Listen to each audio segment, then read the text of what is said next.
ഇരിക്കുക. വെളിപാട് 21:23. വെളിപാട് 21:23. നഗരത്തിന് പ്രകാശം നൽകാൻ.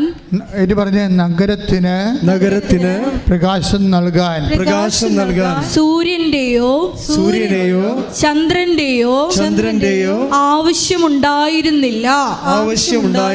ദൈവ തേജസ് അതിനെ പ്രകാശിപ്പിച്ചു. അതിന്റെ ദീപം കുഞ്ഞാടാണ്. ഇത് ഇപ്പൊ ഈശോ കണക്ട് ചെയ്തതല്ലേ, ഞാൻ കണക്ട് ചെയ്തതല്ലോ. നിങ്ങളോട് കർത്താവ് സംസാരിക്കുകയാണ്. എന്താ സംസാരിക്കണത്?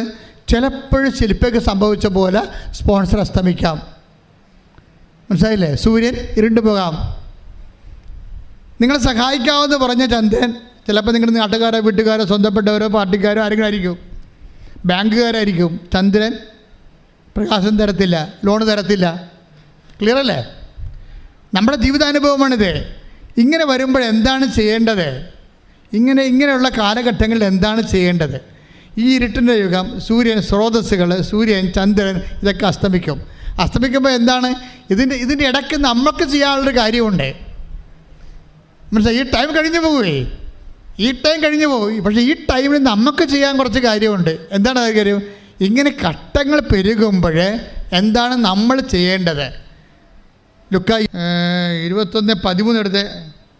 21:13. ലുക്ക 21:13. നിങ്ങൾക്ക് ഇത് സാക്ഷ്യം നൽകുന്നതിനുള്ള അവസരമായിരിക്കും. എന്ന് പറഞ്ഞ നിങ്ങൾക്കിത് സാക്ഷ്യം നൽകുന്നതിനുള്ള അവസരമായിരിക്കും. സ്പോൺസർ പോയെന്നും പറഞ്ഞ്, അല്ലെങ്കിൽ മകളുടെ കല്യാണം മാറിയെന്നും പറഞ്ഞ് അപ്പം പോയി 2 പെഗ്ഗെടുത്ത് BC വന്ന് കിടന്നിട്ട് കാര്യമില്ല. ഇതൊക്കെ ജീവിതത്തിലാണ്. നിങ്ങളിത് കാര്യം ഇരുട്ടുകൊണ്ട് കൂട്ടടക്കാൻ നോക്കണാണേ. എത്ര കാലം കൂട്ടടക്കും? എന്തെങ്കിലും ജീവിതത്തിൽ തകർച്ച വന്നു കഴിഞ്ഞാൽ ഉടനെ അതിൻ്റെ പേരിൽ കുപ്പിക്കൂട്ടം ഉണ്ടാക്കിയിട്ടൊരു കഥയുമില്ല. അങ്ങനെ ഇരുട്ടുകൊണ്ട് ഈ വെള്ളം കുടിക്കണവർ ഇനി ദാഹിക്കും. അല്ലേ? 4:13 എടുത്ത് ശ്രദ്ധിക്കട്ടെ. ഹല്ലേലൂയ ഹല്ലേലൂയ ഹല്ലേലൂയ ഹല്ലേലൂയ ഹല്ലേലൂയ. യോഹന്നാൻ 4:13 ശ്രദ്ധിക്കട്ടെ. യേശുവേ നന്ദി. ഹല്ലേലൂയ ഹല്ലേലൂയ ഹല്ലേലൂയ. യോഹന്നാൻ 4:13. യേശു പറഞ്ഞു ഈ വെള്ളം കുടിക്കുന്ന ഏവനും വീണ്ടും ദാഹിക്കും. എന്താ പ്രശ്നം വെച്ച് കഴിഞ്ഞാൽ നമ്മുടെ ജീവിതത്തിൽ തകർച്ച ഉണ്ടായെന്ന് വിചാരിച്ചോ? തകർച്ച ഉണ്ടായി. ഇപ്പം ഇന്നലെ ഒരു ചേട്ടത്തി എന്നോട് പറഞ്ഞേ, അച്ഛാ വാടകക്കാരുമായിട്ട് ചീട്ടൊക്കെ ഒപ്പിടാൻ വേണ്ടി പോയി പക്ഷെ ഒപ്പിട്ട ദിവസം പിറ്റേ ആഴ്ച ഭർത്താവ് മരിച്ചു. ഇപ്പോൾ വാടകക്കാർ ഇറങ്ങണില്ല അവിടുന്ന്. അവർ ഞങ്ങൾ വിളിച്ചിട്ട് പോലും എടുക്കണില്ല. ഇരുട്ടായി അല്ലേ? സൂര്യനും പോയി, ചന്ദ്രനും പോയി, ഇരുട്ടായി. തീർച്ചയായിട്ടും ഉടമ്പടിയിൽ അമ്മ നേരിട്ട് ചെന്ന് അവർ ഇറക്കും. ശ്രദ്ധിക്കട്ടെ. ഹല്ലേലൂയ ഹല്ലേലൂയ ഹല്ലേലൂയ ഹല്ലേലൂയ. യേശുവേ നന്ദി. ഹല്ലേലൂയ. എൻ്റെ മക്കൾ, അപ്പോൾ ഇതുപോലെ ഉണ്ടാകുമ്പോൾ ഓർക്കേണ്ട വിഷയം ഇതാണ്. ഇത് അമ്മയ്ക്ക് ഏൽപ്പിക്കണം. പിന്നെ നിങ്ങളെന്ത് അമ്മയ്ക്ക് ഏൽപ്പിച്ചിട്ടുണ്ട്, ഞാൻ ഉടമ്പടി ചെയ്തിട്ടുണ്ടെന്ന് പറഞ്ഞ് വീട്ടിൽ കുത്തിയിരിക്കരുത്. നിങ്ങൾക്കിത് സാക്ഷ്യം വഹിക്കുന്നതിനുള്ള അവസരമായിരിക്കും. അവിടെയാണ് നിങ്ങൾ പരാജയപ്പെട്ടു പോണത്. സൂര്യൻ തണുത്തു പോയാലും, നക്ഷത്രം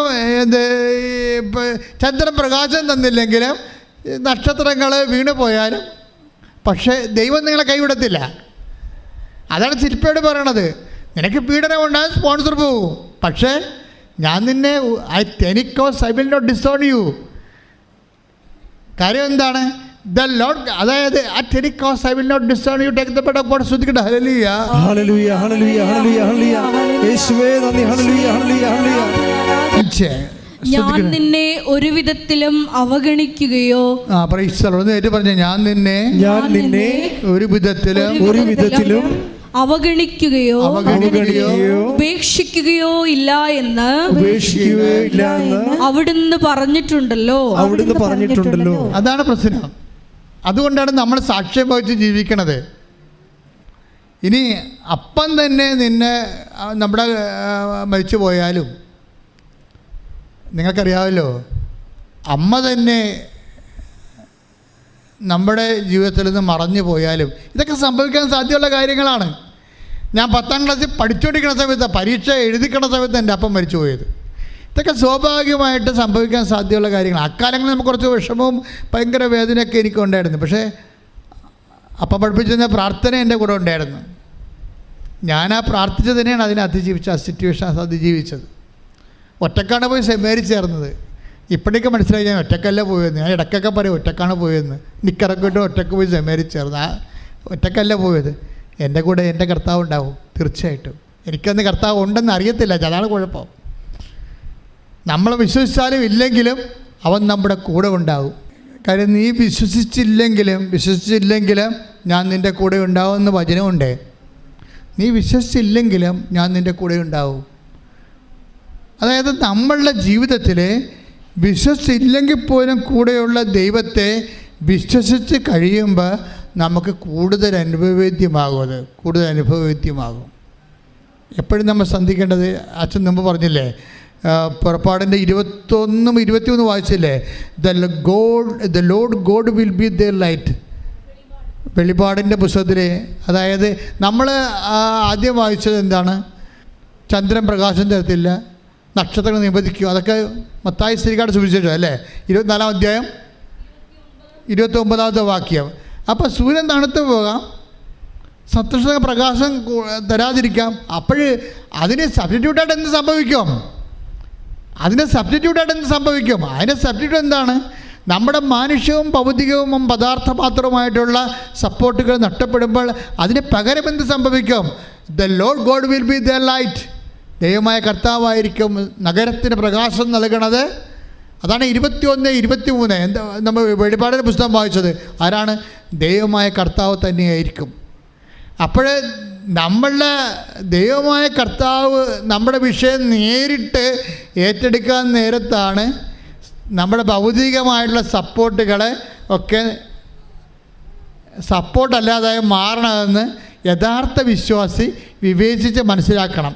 ഞാൻ എപ്പോഴും പറയാറുണ്ട്, and faith is an intelligent affair. അതൊരു ഇമോഷണൽ വിഷയമല്ലേ.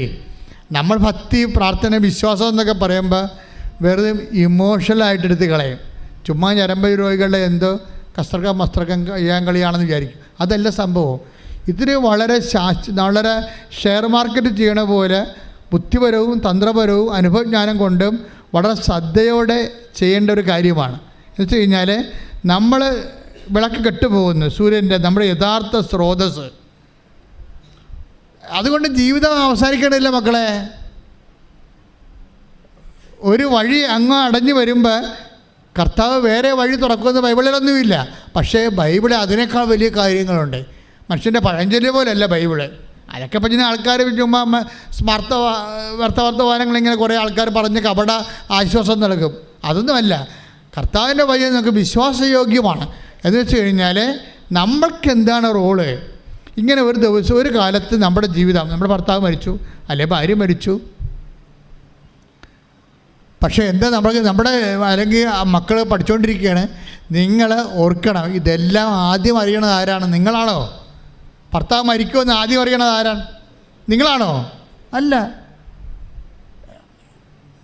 ആദ്യം അറിയണ ദൈവമല്ലേ. അപ്പോൾ ദൈവത്തിൻ്റെ കയ്യിൽ സൊല്യൂഷനില്ലേ? ദൈവത്തിൻ്റെ കയ്യിൽ സൊല്യൂഷൻ ഉണ്ടല്ലോ അതിൻ്റെ. അപ്പോൾ അതുകൊണ്ട് ഈ മ്ലാനമതനരായി നടന്നു കഴിഞ്ഞാൽ, ഞാൻ വിധവയാണ് എന്നൊക്കെ പറഞ്ഞാൽ ചിലക്ക് വെള്ളസാരി കൊടുത്ത് നടക്കുകയല്ലേ. ഭർത്താവ് മരിച്ചില്ലെങ്കിലും വെള്ളസാരി കൊടുക്കുന്ന ആൾക്കാരുണ്ട്. അത് പോട്ടെ. അത് എന്താ പ്രശ്നം വെച്ച് കഴിഞ്ഞാൽ, ഇങ്ങനെ മ്ലാനവചന നടക്കുന്ന സുവിശേഷ വിഹിതമല്ല. മനസ്സിലായില്ലേ? എൻ്റെ കർത്താവിന് എൻ്റെ കാര്യത്തിൽ പുതിയ തീരുമാനം വരാൻ പോകുന്നു. അതുകൊണ്ടാണ് പഴയ തീരുമാനമൊക്കെ അതെടുത്ത് മാറ്റുന്നത്. പഴയതെല്ലാം എടുത്ത് മാറ്റും. അപ്പം പുതിയ തീരുമാനം വരാൻ പോകുന്നു. എന്താണ്? ദൈവം തന്നെ നേരിട്ട് എൻ്റെ കാര്യം ഏറ്റെടുക്കാൻ പോകണം. അതാണല്ലോ ഇപ്പോൾ ശില്പക്ക് സംഭവിച്ചത്. നേരിട്ട് ഏറ്റെടുത്ത് ഒരു സ്പോൺസറും ഇല്ലാതെ ഞാനാണ് നിൻ്റെ സ്പോൺസർ എന്ന്. അല്ലെങ്കിൽ തന്നെ നിങ്ങളൊന്ന് നോക്കിയാൽ നമ്മുടെ മുഖത്തൊക്കെ പറഞ്ഞു, നിങ്ങൾ അപ്പനെ ഭൂമിയിൽ ആരെയും നിങ്ങൾ അപ്പാന്ന് വിളിക്കരുതെന്ന്. എന്ന് വെച്ചാൽ എന്താ കാര്യം? ഭൂമിയിൽ നിങ്ങൾ ആരെയും അപ്പാന്ന് വിളിക്കാമെന്ന് ഈശോ പറഞ്ഞിട്ടില്ലേ? അങ്ങനെ അപ്പനെ ആൻ്റെ അപ്പാന്ന് വിളിക്കണമെന്നല്ല എൻ്റെ അർത്ഥം. പിന്നെ എന്താണ്? അമിതമായ ശാശ്വത പ്രാധാന്യം കൊടുക്കരുത്. ടെമ്പററി ആയിട്ടൊക്കെ, കാര്യം ടെമ്പററി സെറ്റിൽമെൻ്റ് അല്ലേ അപ്പനും അമ്മയൊക്കെ. എല്ലാവരും ടെമ്പററി സെറ്റിൽമെൻറ്റാണത്. നിങ്ങൾക്ക് ആ ഒരു പ്രാധാന്യമാണുള്ളത്. നിങ്ങൾക്ക് എന്താ വെച്ചാൽ മക്കൾക്ക് തരെ നിങ്ങൾ ടെമ്പററി സെറ്റിൽമെൻ്റ് അല്ല കൊടുക്കണത്. നിങ്ങളുടെ വിഷയത്തിൽ വന്ന വിഷയം നിങ്ങൾ കുടുംബ പ്രാർത്ഥന ചെല്ലുന്ന സമയത്തും കുർബാനയ്ക്കിരിക്കുന്ന സമയത്തും എൻ്റെ മക്കളോ എൻ്റെ ആടോ എൻ്റെ പശുവോ എന്ന് പറയുമ്പോൾ അതിൻ്റെ അർത്ഥം ശാശ്വതമായ പ്രാധാന്യം പശുവിന് കൊടുക്കുന്നുണ്ടെന്നാണ്. നിങ്ങൾ പാല് കുടിച്ച് തന്നെ മരിക്കും, ഒരു സംശയമില്ല. അല്ല, ഒരു ചേട്ടത്തിന് എനിക്കറിയാം. ചേട്ടത്തി എപ്പോഴൊക്കെ ഞാൻ പറയണം, ഇപ്പോഴൊക്കെ ഞാൻ ഇങ്ങനെ തമാശയൊന്നും പറയാറില്ല. ഇപ്പോൾ ഭയങ്കര സീരിയസ് ആണല്ലോ, കർത്താവായിട്ടുള്ള ജീവിതമല്ലേ, നമ്മളെല്ലാവരും ഒരുമിച്ച് വല്ല ഉടമ്പെടുത്ത് ജീവിക്കണത്. പക്ഷേ ഒരു ചേട്ടത്തി എപ്പോഴും എനിക്കറിയാം. എൻ്റെ പള്ളിയിൽ പണ്ട് ഞാൻ 86, 87 കാലഘട്ടങ്ങളിൽ കൗൺസിൽ ചെയ്യുമ്പോൾ ഒരു ചേട്ടത്തി വന്നിട്ട് പറയും, എൻ്റെ അച്ഛ എനിക്ക് കർത്താവ് തന്ന പണിയാണിത്, എനിക്കിപ്പോഴാണ് മനസ്സിലായത്. എന്താ കാര്യം അറിയാമോ? അവർക്കൊരു കൊച്ച്, രണ്ട് പെൺപിള്ളേരാണ്. അത് നല്ല മിടുക്കികളാണ്. പക്ഷേ അതുപോലെ മിടുക്കനായിട്ടുള്ളൊരു ആൺകൊച്ചിനെ വേണം അവർക്ക്. പക്ഷേ ഇനിയും പെൺകൊച്ച് ജനിച്ചാൽ എന്ത് ചെയ്യും? അങ്ങനെ അവർ കാഴ്ച അന്തിന് സൂര്യനടുത്താണ് കിട്ടുന്നത്, അവെങ്കിൽ അവിടെ ഉടമ്പടി എടുത്താണ് കിട്ടണമെങ്കിൽ അവിടെ. ഇനി ഇതൊന്നുമില്ല, കൊച്ചുരസിയാണെങ്കിൽ അത് അവശപ്പിതാവ് നമുക്ക് കൊച്ചിനെ കിട്ടിയാൽ മതി. ഇത് ദൈവത്തിന് അറിയാം. അതാ പ്രശ്നം. നിങ്ങളുടെ ഉടമ്പടി കാര്യം പലരും വിജയിക്കാത്തതിൻ്റെ കാരണം പപ്പൂതിയാലും പരമൂതിയാലും ഊത്ത് കെട്ടാൽ മതി എന്ന് പറയുന്ന ഊത്ത് ക്രിസ്ത്യാനിയില്ലേ, അവന് ഉടമ്പടി വർക്ക് ചെയ്യത്തില്ല. പപ്പൂതിയാൽ മതിയും പരമൂതിയാലും മതി, കുഴപ്പമില്ല, എനിക്ക് ഊത്ത് കിട്ടിയാൽ മതി, എനിക്ക് ഊത്ത് കെട്ടാൽ മതി എന്ന് പറയുന്ന ആൾക്കാർക്ക് ഉടമ്പടി വർക്ക് ചെയ്യത്തില്ല. എൻ്റെ കാര്യത്തിൽ അവരെ സംബന്ധിച്ചിടത്തോളം ദൈവത്തിനുള്ള പ്രാധാന്യം അവിടെ വയറ്റിപ്പഴപ്പാണ് പ്രധാനപ്പെട്ടത്. അപ്പം തന്നെ പോയില്ലേ, പിടികൊടുത്തിട്ട് എന്തിനാ ചുമ്മാ മുങ്ങിക്കൊണ്ട് നടക്കണത്? പിടികൊടുത്ത് പോയില്ലേ? നിങ്ങൾ ഉടമ്പടി എടുത്താൽ പിന്നെ എൻ്റെ ദൈവം, ഞാനും ദൈവമായിട്ട് എഗ്രിമെൻ്റാണിത്. അതിനെൻ്റെ അമ്മയാണ് സാക്ഷിയായിട്ട് നിൽക്കണത്, മധ്യസ്ഥയായി നിൽക്കണത്. എൻ്റെ അപ്പുറത്തൊരു പ്രാർത്ഥനയില്ല. ഇത് കഴിഞ്ഞിട്ട് മതി ബാക്കിയെന്ന് പറഞ്ഞിട്ട് ഇത് കഴിയാൻ കാത്തു നിൽക്കണം എല്ലാ കാര്യങ്ങൾക്കും. അല്ലാതെ ഇവിടെയും വന്ന് ഉടമ്പടി ചെയ്ത് അവിടെയും പോയി ഒരു നവേന കൂടി ഇവിടെയും പോയി ഒരു നവേന കൂടി ഇങ്ങനെ കറങ്ങി നടന്നാൽ കർത്താവ് നിന്നെ വട്ടം കറക്കി നിലത്തിട്ട് അടിക്കും, ഒരു സംശയമില്ല. നീ കാപട്യത്തിൻ്റെ കൈയും കാലും വെച്ച ആളാണ്. അപ്പം അതുകൊണ്ട് ഈ വിഷയത്തിൽ തീരുമാനം എടുക്കണം നിങ്ങൾ. എന്ത് തീരുമാനം വെച്ച് കഴിഞ്ഞാൽ ഉടമ്പടി ഒരു ബയലാട്രൽ എഗ്രിമെൻറ്റ് പേഴ്സൺ ടു പേഴ്സണാണ്, വ്യക്തിയും തമ്മിലുള്ളതാണ്. ഇവിടുത്തെ പ്രോബ്ലം എന്താണ്? ഈ ചില സമയത്ത് കർത്താവ് പഴയ അക്കൗണ്ടെല്ലാം ക്ലോസ് ചെയ്ത് കളയും. പഴയ സൂര്യനും പഴയ ചന്ദ്രനും ഒക്കെ ക്ലോസ് ചെയ്തിട്ട് ഡയറക്റ്റായിട്ട് ഭരണം ഏറ്റെടുക്കും. അതാണ് the lord God will B the light. ദൈവമായ കർത്താവ് തന്നെയായിരിക്കും അവരുടെ സൂര്യനും ചന്ദ്രനും വന്ന്.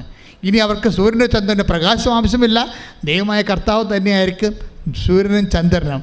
ആ ശില്പ അത് കഴിയുമ്പോൾ ഒരു ഇൻ്റർവ്യൂവിന് പോകും. ഇപ്പോൾ സംഭവമൊക്കെ സ്പോൺസറൊക്കെ ഒത്ത് റെഡിയായി ദൈവം തന്നെ ഒരു ചാനൽ കൊണ്ടുപോയി, പുതിയ ചാനൽ കൊണ്ടുവന്ന് കൊടുത്തിട്ട് ഇവളെ നേഴ്സാണ്, ഇവൾക്ക് പക്ഷേ അറിയാൻ പാടില്ലാത്ത ഒരു കോഴ്സിന് ICUവിൽ നിൽക്കണം.